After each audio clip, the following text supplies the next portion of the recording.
Dalam kerajaan Fir'aun, Haman menempati beberapa posisi penting, dan sebagai pelaksana proyek pembangunan menara, sebagai tempat Fir'aun melihat Tuhan. Haman disebutkan dalam Al-Quran sebanyak 6 kali. Ibnu Katsir dalam tafsirnya menyebut Haman sebagai patih Raja Fir'aun yang mengatur rakyatnya dan yang menjalankan roda pemerintahan. Sebagian mufasir menyebutnya sebagai wazir, yakni penasehat atau menteri berkedudukan tinggi. Dia memiliki posisi sangat penting dalam pemerintahan Fir'aun, bahkan menjadi salah satu pilar dalam pemerintahannya. Menurut Ibnu Katsir, Fir'aun membangun menara yang tinggi dan pada masa itu belum pernah ada bangunan setinggi itu. Konon pembuatan menara tersebut membutuhkan 50.000 pekerja dan belum termasuk tukang untuk membuat kuil-kuilnya. Saya tidak tahu apakah para pekerja menara tersebut semuanya dari pekerja lokal atau ada TKA-nya. Jika Bapak Ibu ada yang tahu bisa tulis di kolom komentar ya. Oke, itulah tadi sedikit cerita tentang sejarah Fir'aun. Semoga kita senantiasa belajar dan mengambil hikmah dari kisah perjalanan model kekuasaan Fir'aun. Mengenai bentrokan di Morowali Utara yang mengakibatkan jatuhnya 3 korban jiwa yang terdiri dari 2 pekerja lokal dan 1 TKA. Selain itu juga terdapat 3 orang mengalami luka-luka. Sebelum membahas bentrokan di Morowali Utara, apakah kedatangan TKA Cina relevan atau tidak?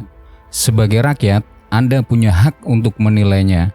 Tapi Anda harus janji untuk bersikap netral tanpa masuk pada kesengajaan pembelahan yang terjadi pada masyarakat Konoha Gakure. Yang pasti faktanya rakyat Konoha sampai harus banyak yang berjuang menjadi TKI di Malaysia, Arab Saudi, Hong Kong, Taiwan, Singapura, dan lain-lain. Karena sulitnya mencari pekerjaan di negeri Konoha.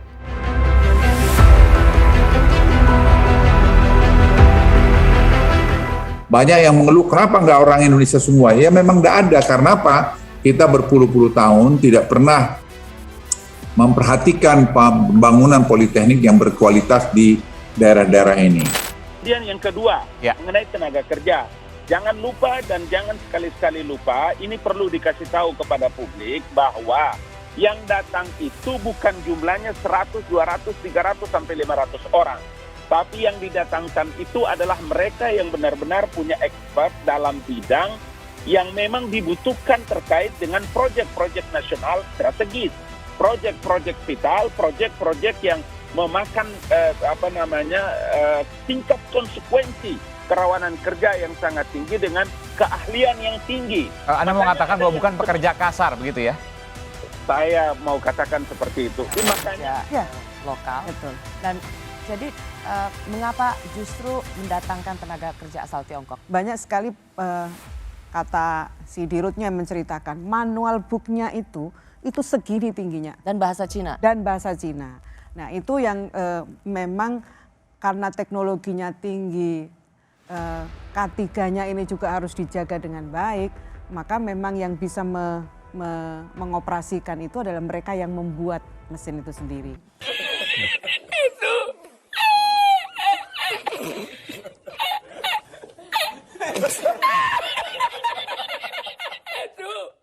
Itulah tadi beberapa pernyataan para pejabat negeri Wakanda mengenai kedatangan para TKA Cina. Saya tidak tahu berapa skor tingkat kejujurannya. Anda yang menonton video ini punya hak untuk menilainya. Lagi-lagi, syarat penilaiannya hanya dengan kejujuran nurani Anda dan sedikit rasa nasionalisme saja. Aksi mogok kerja PT Gunbuster Nickel Industry di Morowali Utara pada 14 Januari 2023 berakhir ricuh. Beberapa kendaraan dan fasilitas perusahaan dirusak. Mes karyawan pun terbakar dan para pekerja lokal disalahkan, dituduh menyerang pekerja asing. Benarkah peristiwa itu akibat luapan kekecewaan para pekerja yang menuntut hak mereka ke perusahaan? Video ini disusun dengan merangkai video yang diliput dari media mainstream dan saya juga memakai video-video yang beredar di media sosial. Dari semua itu kita jadi tahu apa yang sebenarnya terjadi di Morowali pada Sabtu lalu.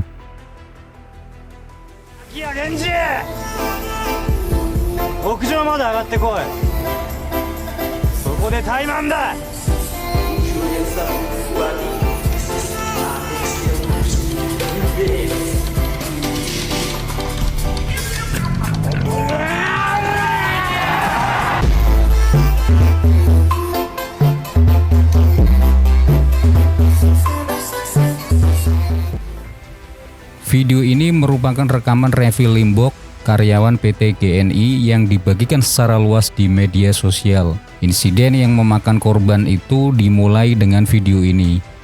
Sebelum kerusuhan pada Sabtu 14 Januari, aksi mogok tersebut awalnya berlangsung damai.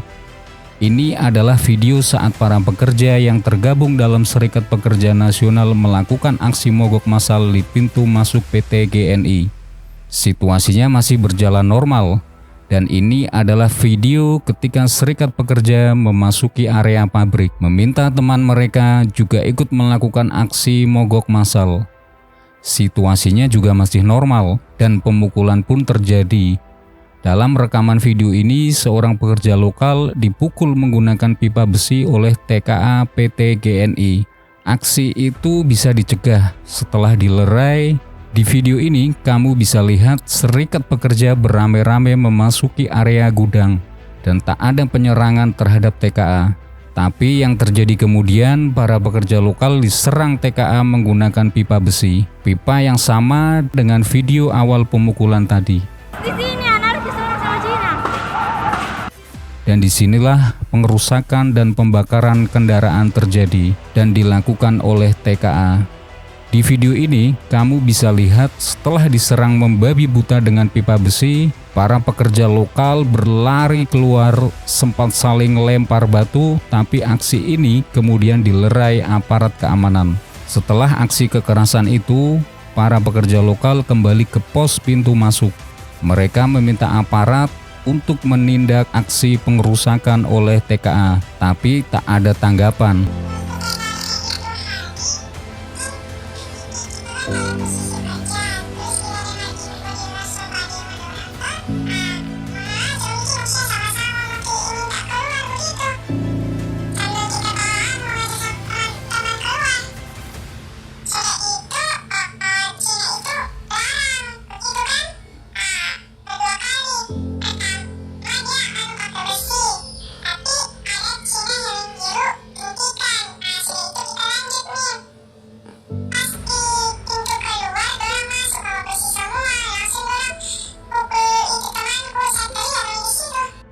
Setelah aksi mogok tadi, massa membubarkan diri sekitar pukul 5 sore, sesuai dengan kesepakatan dengan aparat keamanan. Namun pada pukul 8 malam, pekerja shift malam tiba-tiba melakukan aksi susulan di area pabrik. Aksi ini merupakan kelanjutan setelah seorang pekerja lokal dipukuli dan tidak ada respon dari pihak keamanan, yaitu video yang menunjukkan pekerja memasuki pabrik mencari pekerja asing setelah penyerangan hari itu.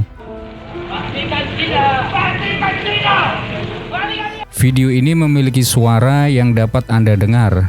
Ketika itu, massa sudah terprovokasi yang akhirnya menyerang para TKA.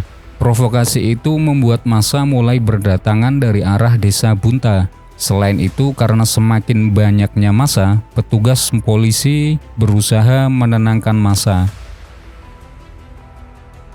Ini adalah video bentrok antara TKA dan pekerja lokal. Dalam video dari sisi lain dan lebih dekat ini, kita semua bisa lihat TKA nyaris menjadi bulan-bulanan massa. Tapi hal ini bisa dicegah oleh aparat.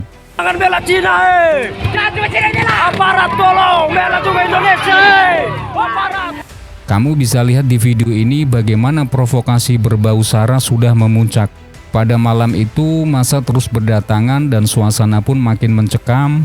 Di area ini, massa melakukan pembakaran kendaraan pabrik PT GNI. Dalam video ini, Anda bisa melihat bagaimana massa menyerang petugas polisi.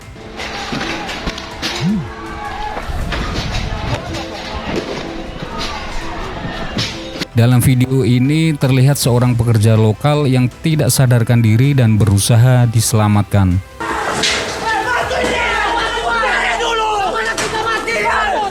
Setelah masa membakar mes TKA, situasi semakin tidak terkendali, memanas dan tegang. Dan akibatnya seorang pekerja asing meninggal dunia. 死的那个中国人是那天暴乱的时候开着装载机，然后本来他们印尼人仗着人多势众，在这里面打砸抢时候，中国人反抗了，然后有的人是开的装载机，然后捍卫自己的财产安全，然后那个中国人是冲上去以后，他没来得及躲。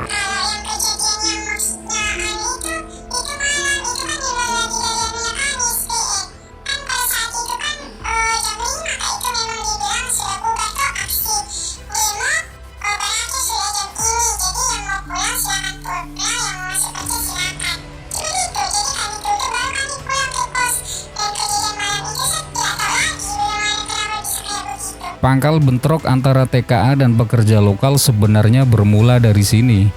Sejak aksi akhir Desember tahun lalu itu, para TKA ini dibekali pipa besi dan peralatan itu kembali dibawa lagi. Saat pekerja lokal melakukan aksi pada 14 Januari kemarin, ini adalah video para TKA saat apel dalam aksi Serikat Pekerja pada akhir Desember 2022.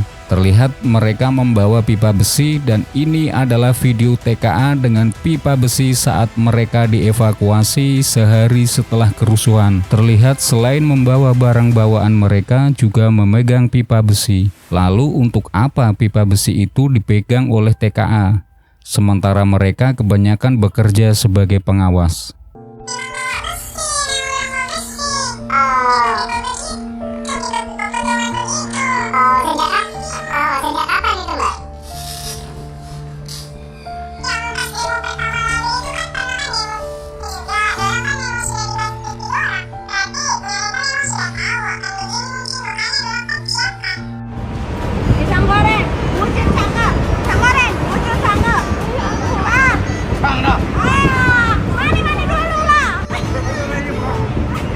Padahal hubungan antara tenaga kerja lokal dan tenaga kerja asing selama ini baik-baik saja dan tenaga kerja asing tidak pernah diganggu oleh tenaga kerja lokal.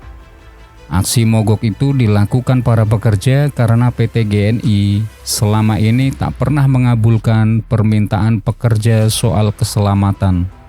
Kondisi ini menggambarkan bagaimana PT GNI mengabaikan keselamatan pekerja, yakni jalur keluar masuk para pekerja pabrik menjadi satu dengan jalur alat berat.